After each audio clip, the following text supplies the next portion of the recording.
Welcome out there once again to the panel show. Glad to have you in the audience, to say the least. Well, it's been a tumultuous number of weeks that have passed and a lot of things that have happened. My panelists are going to explain and dissect some of these things, and they do a good job. We've decided that they had to hang up their guns and knives at the entrance to the studio because, well, sometimes they get carried away, which is good. You get involved and the discussions get a little heated, but that's okay.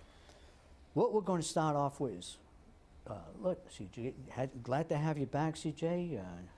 Always a pleasure to be back. I heard Always you a pleasure. call a radio station today. Oh, yeah. In a disguised telephone number. Disguised telephone number, yeah. And they, as soon as they found out who I was, then after reading the law, click, bye. Should have Bob, how's disguised your things voice. going? I know. Oh, always well. You know, busy. We're CJ and I and Danny have now been considered conspiracists now. How about new organization that you started? How's that moving along? Well, it's moving along well. We're getting more and more people calling us that are outraged about what's going on. What's the name of the organization again? The Citizens Alliance for Accountability in Government. Okay, that's a mouthful. It is, but we just call it CAG. CAG. We were going to try for GAG, but it didn't go. Gabe, saw you last week on the game show. I know, it's been a long time, hasn't it? Yeah. What's going on with the school committee? Well, it's interesting. I think we just had a recent situation where we took umbrage, let's put it that way, at a letter that the superintendent had written as superintendent, where she was supporting one of the charter school applications. So, Well, Dan, keeping the center of the city together. Oh, yeah. How is it? Busy down here?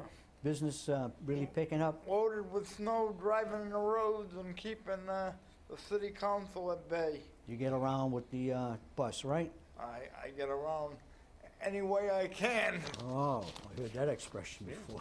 Real quick, though, Richard, wasn't that letter by Meg Mayor Brown written on school department letterhead? absolutely, that was the problem we had. If she Yeah. had spoken as a private citizen on plain stationery, no matter what we had felt about her opinion, It was her opinion. it was her opinion So she correct. as a private citizen. She wrote a letter, expressed her opinion, but used the Yes, school it's by- station. And she spoke as superintendent, which would lead people to believe that she was speaking for the district. And for the school committee. Absolutely.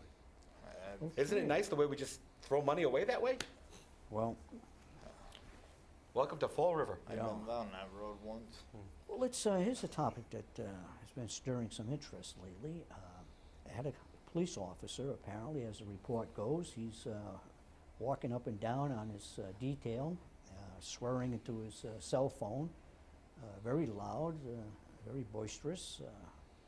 Citizen comes out, tells him language is a little, out of line with, him being in a uniform on a job, and starts to film the police officer.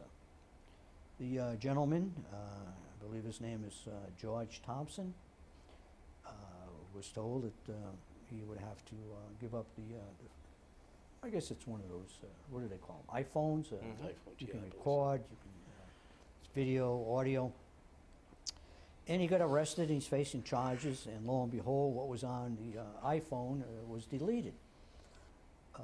ACLU is involved, and there's a case that came out not too long ago, basically in Massachusetts. One of the cases happened in the Boston Common. There was something going on there, and this person was filming. He was told by a police officer not to film. He continued, or he stopped, but he kept the film. The question is, the case was heard by the court, and they said that public officials can be filmed. Public officials can also, they can be video recorded or audio recorded. How is, CJ, you've been involved with the law here. I love the digs already. You've been accused a number of times of being an attorney incognito. What do you make of this? This case is down at the courthouse. You think it's going to go forward, or be dismissed. Well, there's been a couple of other occurrences that have happened on this case as well. But number one, the case you're talking about does indeed state that the citizens have the right to videotape and record our public officials, which include our police and fire department and teachers, all of that. DPW, et cetera. DPW, right, all their acts. Now, this police officer arrested this gentleman for illegal wiretapping. He said that he was in violation of Massachusetts law in regards to wiretapping because he said didn't give that consent. He wasn't aware. Right, he wasn't He aware wasn't and he didn't told. give consent. And this officer also said to the Professional Standards Bureau of the Fall River Police Department that he was indeed talking on his phones and doing what he was accused of doing by Mr. Thompson. So they arrested him on a law on illegal wiretapping, which, number one, no wire was involved, but regardless of that, he was arrested on a law that said he couldn't tape somebody without their authority, but we have case law which already says that a citizen can do that of a public official. So you have to go this way with it. But they nailed him because they said that he was resisting arrest. The other thing on that phone was that they said, well, Chief Racine said, and I will give Chief Racine's clarification, was that we're not talking about this case, but the majority of these phones can be erased from the cloud, meaning from the internet. The key on that is that phone must have service active. And Mr. Thompson and the police department both have agreed that service on this particular phone was not active. Bob, interesting case. You, Well, yeah, you were a public official for a long time in the fire department. I'm sure that you got to a fire and cameras were being, cameras were everywhere. News people were there. You were being filmed. Fire department, in a sense, was put. That's correct, and obviously it comes with the job, and professionally, I think they were all told that you have to be careful what you do when you're in uniform and what you say, and that's one issue. The other issue is the right of people to do it, and the other thing is that I believe in order to get into certain aspects of this case, that state and local officials need a warrant, and only federal law enforcement can get into certain areas. So this is a pretty complicated case, actually. We're getting into some complicated areas here where we're talking about violations of civil rights, and this could grow a life of its own. Gabe, you're on a school committee. You have your meetings, people in the audience. You might have your picture taken. You might be recorded. Well, you might even be filmed by some of these people. Well, that's not a problem in the sense that the meetings are filmed anyway, so that I realize that I'm a I mean, no public one's standing official. up and say, Right. or asking permission. Right, but just the same, I mean, we're being filmed anyway, and people can record that from their TV set, so it's no big deal. I realize that I'm a public official. I certainly have to be careful of Yeah, you're of filmed, the how I government behave. channel goes down there? Yes. Okay, yeah. All right, so that public official, public meeting, public is invited. You want to bring your own camera, I guess you can set it up, even if an individual wanted to get a camera and set it up, no problem? That whole issue, Richard, about the public meeting and the announcement, that was started by an open meeting law violation complaint that was filed by Patrick Higgins of Swansea, that at each public meeting of a city board or a city elected body meeting, that they were not announcing that the meetings were recorded. That's how that started. So the city's resolution to the problem was to have everybody make this announcement at the start of any public city meeting, board or elected. Well, wasn't there a situation too, a while back, a number of years ago, the zoning board of appeals would meet, and a lot of people were very unhappy with some of the decisions. It was never filmed, but this person, I think maybe he even came to the studio occasionally, set up a camera and started to film, and I don't know if he was told to stop or not, but eventually he was allowed to film, and he filmed almost every meeting of the zoning board of appeals. Now, we know now that most of the meetings, if not all, are filmed, and there's no objection, there's no problem. Matter of fact, it seems to be city policy.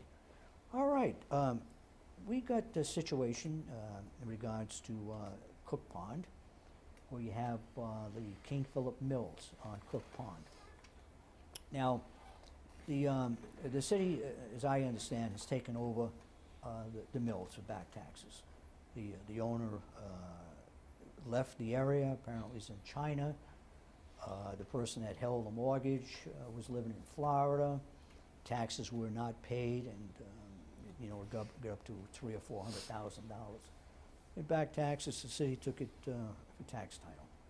Well, talk now is to use CPA, Community Preservation Act, money to possibly do something with the mill. Dan, Community Preservation Act money. Mumbo jumbo, I opposed it. I see it as another hidden tax on the residents of the city. Very few people knew it, just like another topic we'll get into later on another show. But you could actually apply for an abatement. Now the deadline is passed, but now, CJ, I believe you said you went for an abatement. What exactly is the process? If you fill out their criteria and their monologue of paperwork, can they still deny you the abatement? Yes, they can. It's left to the discretion of the assessor's office. All right, how about age? Age have anything to do with it? Age has a lot to do with the approval, because if you're approved for the age deduction in your taxes, odds are you'll get the CPA You have to be, reduction. what, 70 years old? Yeah, 70 years old and Income fixed is, income, et cetera, et cetera. When you apply for the abatement, though, they want everything. I mean, they want your taxes, they want your bank accounts, your sources of income, and you're putting a book together for them to review. Yeah, most people You might have to not give wanna a go sample that of your far. blood? Just about. And most people get, And a pint. most people get deterred from doing that because they really want so much personal information. Absolutely. And then once you give them that personal information, it becomes public record. Deterrence, Bob? You think they really don't want people? Yeah, obviously, it's, they want you to disclose, as CJ said. Too much A information. lot of, way too much information. So in other words, it couldn't be simply, you already qualify, you're 70 years old, whatever it is, you've shown that, you're low or fixed income. So Gabe, you could say, well, automatically qualified. Apparently not happening? Apparently not so. Hey, I am not familiar myself. Obviously, Well- CJ's been through the process, so he knows. Look, and frankly, their argument would be on the other side, the opposing one of us, at least myself, Bob, and CJ. I don't know how Gabe voted on it, but the opposing argument would be the majority of the voters passed it. If we allowed too many abatements, the purpose of that question is not going to go forth. Right. So of course, anytime the city's gonna lose funding, except when they give a company a 20-year TIF agreement, they make it difficult for the average guy in a three-decker. But if they wanna give a guy a TIF agreement for 20 years, and then he can close his business after 5, and they never go get the money, that's fine. Another double standard in the Flanagan chicanery of city government, folks. Okay, Dan, you got that out. It should be demolished. The mills. Okay, yeah, that's the, I guess that's the sentiment of most people. The mills will come down, basically because it would cost too much to try to. And not only that, it's an extreme fire hazard. I went to that mill numerous times. I wrote that mill up numerous times.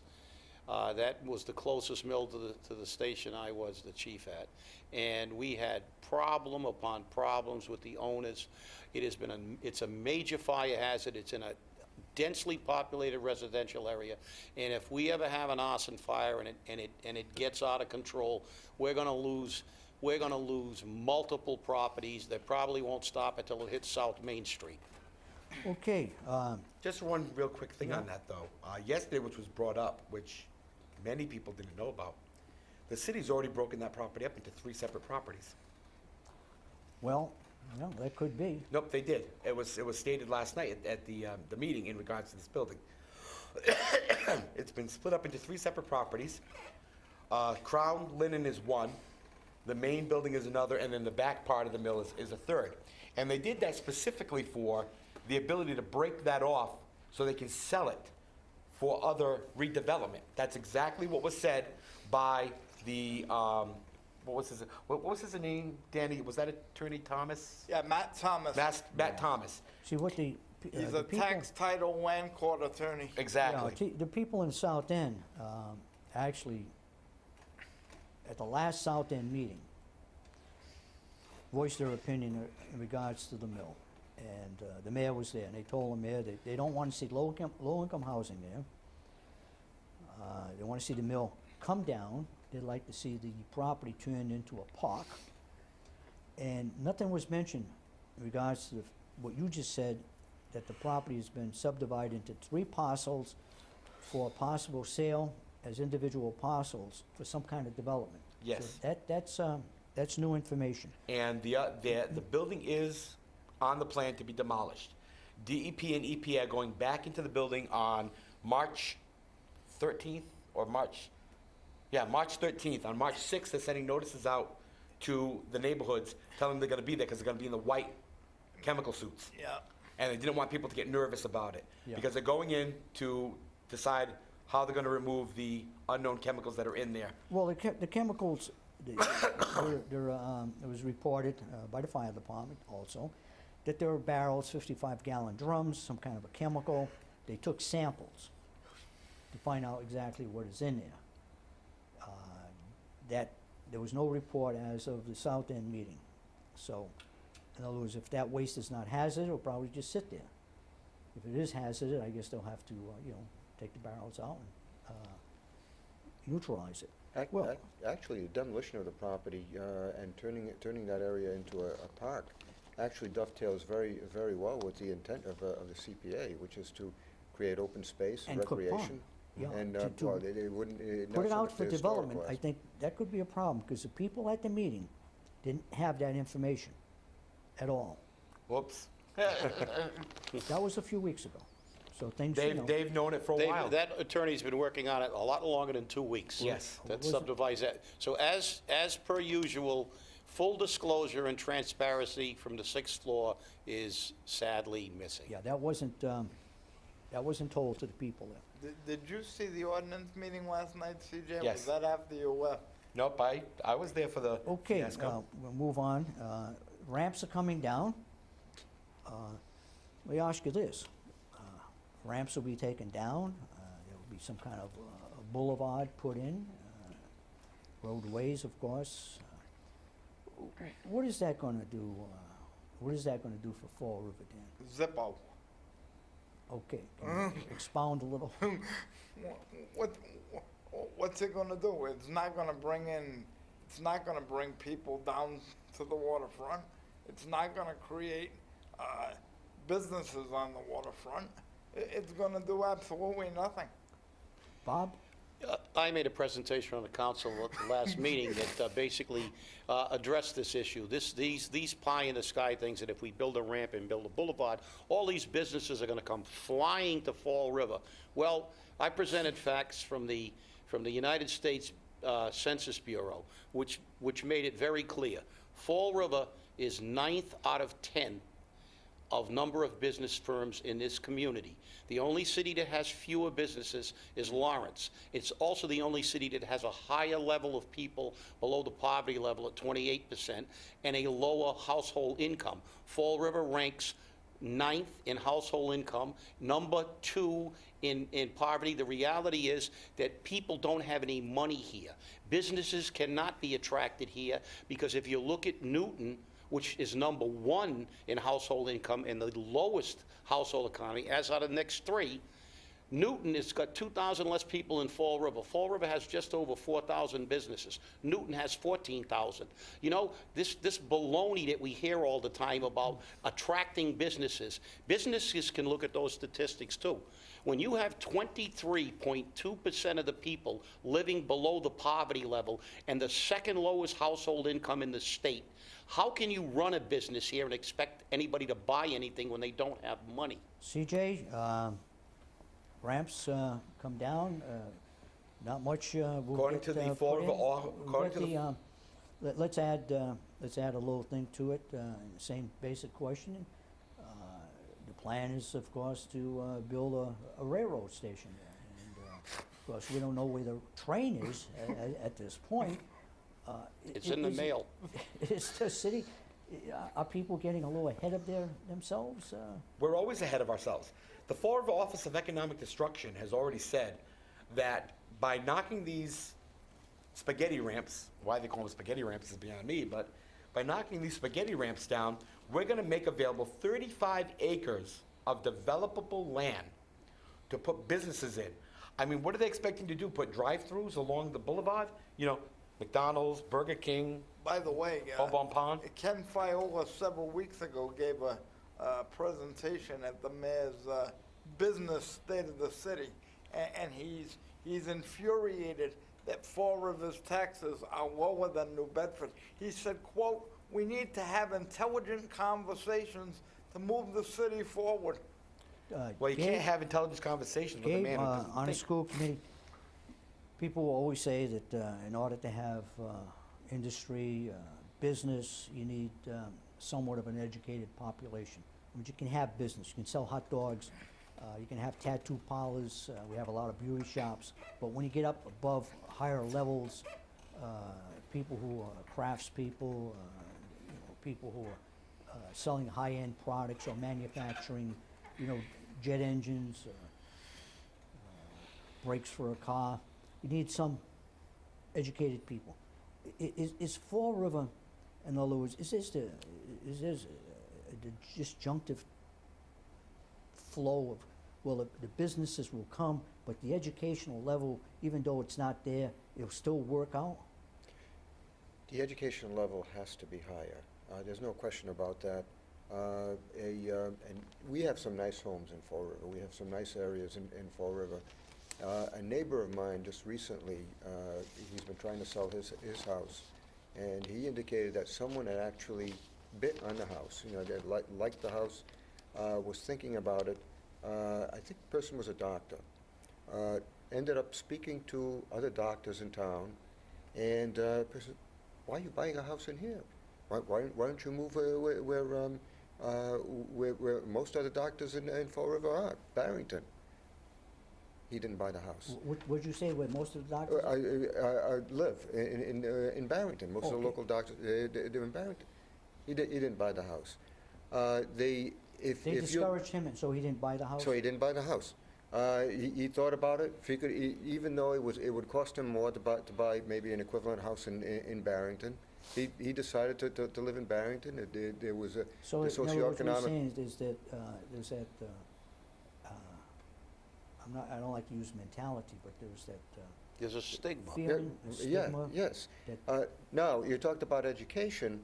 If you're the CEO of a company, if you might move outside of the city. You might think about moving your company into the city, but you're probably not going to live there because obviously it's a question of where your kids are going to go to school Well, yeah, and that you're sort right. of I thing. mean, people usually want the amenities of a city. And the- and- Theaters, restaurants, shows, a civic center. It's a catch-22. The fact is that even when we do educate our children, they have to leave the city to get a job in higher tax. The businesses that come here are businesses that are looking for low wages, low-skill, low-wage employees and TIFs. Which And is when why- they're gone, they're gone. Which is why a casino would fit here. Now, one of the things we can hope for is if you have a business that was settled in somewhere, let's say at the industrial park or the bio park, initially, many of their employees are probably going to be from out of town. But hopefully, what we would see in the future is the incentive would be there for local kids to finish school, to do well, and to possibly eventually get a job there. Maybe not initially. And there is a very small way in which the school committee can act at its next meeting by bringing the passing score back up to 65 at Durfee High School. Well, as a matter of fact, we held back on approving exactly that item in the program of studies. Yep. That's supposed to be coming back at a Yep. future meeting, as a Yep. matter of fact. Okay, CJ's been hard at work today also, digging up, become known as the Jack Anderson of Fall River. I thought you were going to say the jackass of Fall River. No, Jack Anderson. Remember Jack Anderson? He got down to the nitty-gritty, and he dug up things that, well, some people didn't like to hear. And I understand that you've been diddling with Chapter 44. Diddly. Yeah, Diddley. What do you know? Diddley with Chapter 44. What did you find out about Chapter 44 and what, the handicap bathrooms that never got built, and the other expenditures that were made in the City Hall on the 6th floor? Give us a little quick A synopsis. real quick synopsis. Attorney Howiak, acting as Assistant Corporate Counsel, sent an opinion to the City Council saying that we were in compliance with Chapter 44, Section 20 of the Massachusetts General Law. And when did he do that? He sent that to the ordinance meeting yesterday. Okay. Now, Chapter 44, Section 20 specifically states that you must be, and I'll read it word for word, ahead. the one statement. In Section 20, the proceeds of any sale of bonds or notes, except premiums and accrued interest, shall be used only for the purposes specified in the authorization of the loan. That seems to be pretty specific to So me. you're boiling it down to the simple facts of the matter, is that a loan order was issued, and it specified in it that money would be used for certain projects. That's what the city council passed. What the outside counsel, hired by the law department at the order of the mayor, provided when Who was writing the that? bond. Who was that outside? I don't know who the bonding Okay. counsel is, but he wrote it as a generic bond. And then it came back to the city council in a couple of meetings back that they always write the bonds generically so they can do what they want with the money. Now, does that go against Chapter 44? Yes, it does. Specifically goes against Chapter 44. So in other words, what they said is, Well, they deceived the city council, they deceived the taxpayers, and they circumvented the law, and does the city council know intentionally. about this law now? Well, I pulled that down this morning when I read Howiak's opinion, because he cited it as said they're in compliance, and basically he was saying they can be non-specific according to that law, when in the Chapter first. 44 section? Section 20. Section 20. People out there, Chapter 44? Chapter 44, Section 20. Section 20, if you want to do some research on your own. And it says that bonds must be specific. And the city council wanted to pass an ordinance as such, but 3 of the mayor's rubber stamps on the committee voted 3-2 not to hold him accountable. Well, and in addition, the Corporation Council with Sousa claims that any member of the city council can ask for any information on any subject in document form within 7 days and receive it, because it's in the charter. I guess it is, but the fact is, in the 20 years plus I've been watching this game, they never get it. I know. Okay, we're pretty much down to the end of the program. Anything quickly, gentlemen? Any predictions? I think you're going to see more from the administration of shenanigans and Bob, Taxpayers, beware. watch the programs. Gabe, what's going on? Anything quick? School department, I think you're going to have an interesting year. Dan? I'm working on a project, I'll save it for the next show. Okay, good. All right, out there, thank you for watching. I hope you enjoy the panel show. I always do. I always learn something. And remember, May 17th, we're going to have the Friends of Cook Pond Dinner Dance. That's at the VFW on Shove Street. Doors are going to open around about 6 o'clock. Full chicken dinner, the works, etc. Cake, coffee, salad, and the tickets only $15. We're going to have dancing after that, so get the tickets. They're going pretty fast. Usually have a full house. Thank you for watching. Thank you, gentlemen. See you in 3 weeks. 3 weeks.